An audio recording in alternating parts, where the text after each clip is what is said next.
Batting যতটা বাজে হয়েছিল, প্রতিযোগিতা করে যেন আরও খারাপ হলো বোলিং ফিল্ডিং।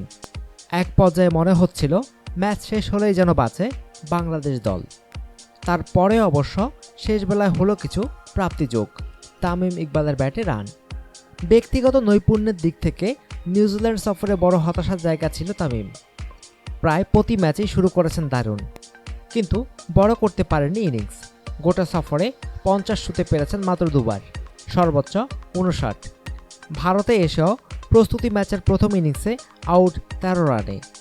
দ্বিতীয় ইনিংস কিছুটা স্বস্তি দিল। খুব বড় ইনিংস অবশ্যই নয়, মাত্র 15 ওভারে খুব বেশি কিছু করারও নেই, তবু স্বস্তি। পুরো সময়টাই উইকেটে ছিলেন তামিম, ছিলেন আপন চেহারাতেই। টেস্টের আগে মহামূল্য কিছু সময় কাটিয়েছেন উইকেটে। 15 ওভারে বাংলাদেশ 2 উইকেটে 73 তোলার পর শেষ হয়েছে ম্যাচ। 54 বলে 42 রানে অপরাজিত ছিলেন তামিম। 3টি চারের সঙ্গে ছিল একটি ছক্কা।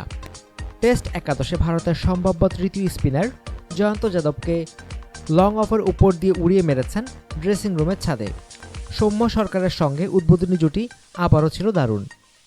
12 ওভারেই 71 রান তুলেছেন দুজন। চায়নাম্যান কুলদীপ যাদবকে বেরিয়ে এসে মারতে গিয়ে স্টাম্প হয়েছেন সৌম্য।